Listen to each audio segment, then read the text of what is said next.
Assalamualaikum warahmatullahi wabarakatuh. Perkenalkan, nama saya Sinta Mariam dari kelas 12 AP. Di sini saya akan menjelaskan tentang hari akhir atau hari kiamat. Jadi, hari akhir menurut bahasa artinya hari penghabisan. Tentang surat Al-Baqarah, surat kedua ayat 177 juga disebut hari pembalasan. Quran surat Al-Fatihah ayat ke-1 surat ke-4. Sedangkan menurut istilah, hari akhir adalah hari mulai hancurnya alam semesta berikut isinya dan berakhirnya kehidupan semua makhluk Allah Subhanahu wa taala. Hari akhir juga disebut hari kiamat, yaitu hari penegakan hukum Allah Subhanahu wa taala yang seadil-adilnya. Quran surat Al-Mumtahanan ayat surat ke-60 ayat ke-30. Hari kiamat menurut Al-Quran terbagi menjadi dua. Yang ke-1, kiamat sugro atau kecil adalah peristiwa datangnya kematian bagi semua makhluk termasuk manusia yang bersikap lokal dan individu. Firman Allah Subhanahu wa taala, Quran surat Ali Imran surat ketiga ayat 185. Dan yang kedua, kiamat kubro atau besar, yaitu peristiwa berakhirnya seluruh kehidupan makhluk dan hancur leburnya alam semesta secara total dan serentak. Proses terjadinya hari kiamat tersebut dijelaskan oleh Allah Subhanahu wa taala dalam hadis tentang kiamat, yaitu Bismillahirrahmanirrahim, atukum Musa illa ala syirorinas, yang artinya tidak akan datang hari kiamat kecuali pada sejelek-jeleknya manusia. Hadis riwayat Muslim. Dalam surat Az-Zalzalah surat ke-99 ayat 1-5 dijelaskan peristiwa terjadinya kiamat dimulai dengan datangnya gempa yang sangat dahsyat. Dalam Quran surat Al-Qari'ah ayat surat ke-101 ayat 1-3 dijelaskan keadaan manusia bagaikan anai-anai yang bertebaran dan gunung-gunung bagai bulu yang dihambur-hamburkan. Adapun hari kiamat menurut ilmu pengetahuan, yaitu menurut teori fisika, letak matahari kira-kira 150 juta kilometer jauhnya dari bumi, namun sinar matahari sampai ke bumi selama 8 menit 20 detik. Garis tengah matahari 1,4 juta kilometer.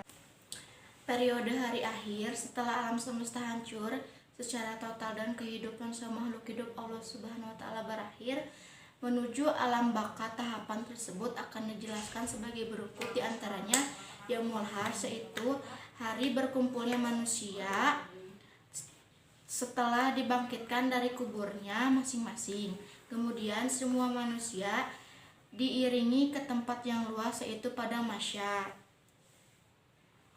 Yang kedua, Yaumul Ba'ats, yaitu sesudah hancur dan musnahnya alam semesta termasuk manusia, terjadilah hari kebangkitan. Hari kebangkitan adalah proses dibangkitkannya seluruh makhluk dari alam kubur tersebut. Yang ketiga adalah buku catatan, yaitu setiap manusia di alam mahsyar mempunyai buku catatan kitab perjalanan hidup yang sudah dicatat malaikat Raqib dan Atid. Yang keempat, Yaumul Hisab dan Mizan, adalah hari ketika Allah Subhanahu wa taala memperlihatkan semua amalan di akhirat untuk dihisab. Segala dosa besar dan kecil dihitung dengan seksama dan teliti. Sedangkan mizan adalah timbangan yang adil berisi kebijakan dan kejahatan yang telah diperbuat setiap manusia. Yang kelima, Asyirat adalah jembatan yang terbentang di atas neraka menuju surga.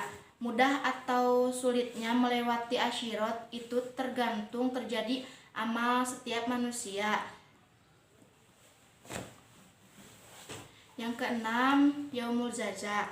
Yaumul Jaza yaitu suatu hari ketika semua manusia akan menerima balasan Allah Subhanahu wa taala, balasan yang diterima seseorang sesuai dengan amalnya selama ia hidup di dunia. Neraka memiliki beberapa nama dan tingkatan penghuninya, yaitu yang ke-1 Jahim, yaitu neraka tempat penyiksaan bagi orang musyrik. Yang kedua Hawiyah, yaitu neraka untuk orang yang ringan amalnya. Yang ketiga Syakat, neraka tempat orang yang munafik. Yang keempat Lahja, untuk orang yang suka mengumpulkan harta, serakah dan menghina orang miskin.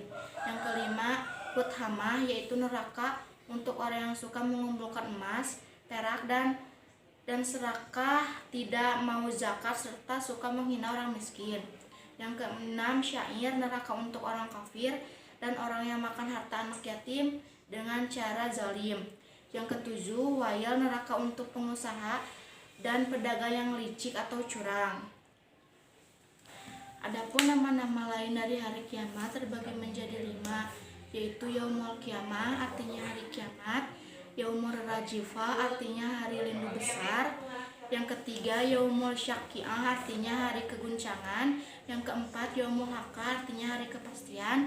Dan yang keenam Yaumul Akhir, artinya hari akhir. Dan yang terakhir yaitu hikmah beriman kepada hari akhir.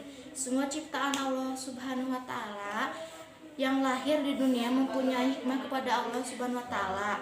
Tidak menjadikan sesuatu ia disia-siakan belaka tanpa tujuan dan hikmah di dalamnya. Adapun beberapa hikmah yang mengimani hari akhir adalah yang ke-1 muncul rasa kebencian yang dalam kepada kemaksiatan dan kejahatan moral yang mengakibatkan murka Allah Subhanahu wa taala di dunia dan di akhirat.